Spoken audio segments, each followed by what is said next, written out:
താമസ കേന്ദ്രങ്ങളിൽ നിയമലംഘനങ്ങൾ കണ്ടെത്തുന്നതിനായുള്ള പരിശോധനകൾ ഇപ്പോഴും തുടരുകയാണ്.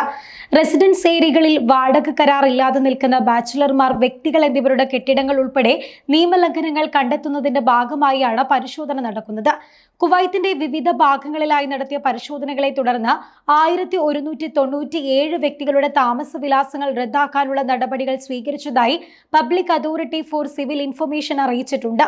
അധികൃതരുടെ പരിശോധനകൾക്ക് പുറമെ പ്രോപ്പർട്ടി ഉടമയുടെ അപേക്ഷ പരിഗണിച്ചോ അല്ലെങ്കിൽ രജിസ്റ്റർ ചെയ്ത വിലാസത്തിൽ കെട്ടിടമില്ലെന്ന് പരിശോധനയിൽ കണ്ടെത്തിയതിനെ തുടർന്നുമാണ് അഡ്രസ്സുകൾ റദ്ദാക്കിയത് എന്ന് അധികൃതർ വ്യക്തമാക്കിയിട്ടുണ്ട്.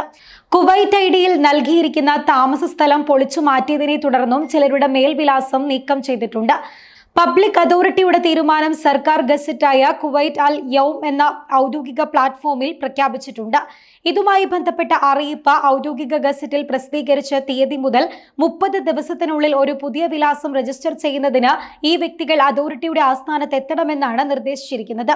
പുതിയ താമസ വിലാസം സാധൂകരിക്കുന്നതിന് ആവശ്യമായ വാടക കരാർ രേഖകൾ ഉൾപ്പെടെയുള്ളത് സമർപ്പിച്ചാൽ മാത്രമേ നടപടിക്രമങ്ങൾ പൂർണ്ണമാകുകയുള്ളൂ എന്നും അധികൃതർ വ്യക്തമാക്കിയിട്ടുണ്ട്.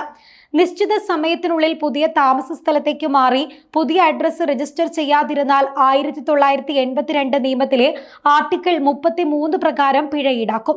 താമസ സ്ഥലത്ത് കൂടുതൽ പേരുണ്ടെങ്കിൽ തെറ്റായ വിലാസത്തിൽ രജിസ്റ്റർ ചെയ്ത വ്യക്തികളുടെ എണ്ണത്തിനനുസൃതമായി പിഴത്തുകയും കൂടുമെന്നും അധികൃതർ മുന്നറിയിപ്പ് നൽകിയിട്ടുണ്ട്. കുവൈറ്റിൽ മറ്റൊരാളുടെ പേരിലെടുത്ത വീടുകളിലോ കെട്ടിടങ്ങളിലോ താമസിക്കുന്നത് public authority four civil information നേരത്തെ വിലക്കിയതാണ്. ഓരോ താമസയിടങ്ങളിലും താമസിക്കുന്നവരുടെ പേര് വിവരങ്ങൾ തന്നെയാണ് രജിസ്റ്റർ ചെയ്തിരിക്കുന്നത് എന്ന കാര്യം ഉറപ്പാക്കണമെന്ന് പ്രോപ്പർട്ടി ഉടമകൾക്കും അതോറിറ്റി കർശന നിർദ്ദേശം നൽകിയിട്ടുണ്ട്.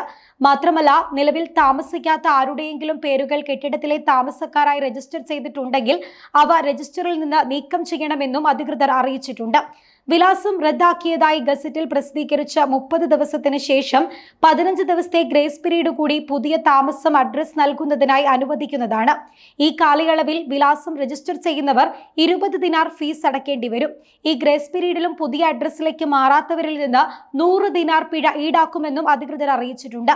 കുവൈറ്റിലെ അൽ മഗഫിൽ ലേബർ ക്യാമ്പിലുണ്ടായ തീപിടുത്തത്തിൽ മലയാളികൾ ഉൾപ്പെടെ 50ഓളം പേർ മരിക്കാനിടയായ സംഭവത്തെ തുടർന്നാണ് ലേബർ ക്യാമ്പുകൾ ഉൾപ്പെടെയുള്ള പ്രവാസി താമസയിടങ്ങളിൽ അധികൃതർ പരിശോധനകൾ ശക്തമാക്കിയത്.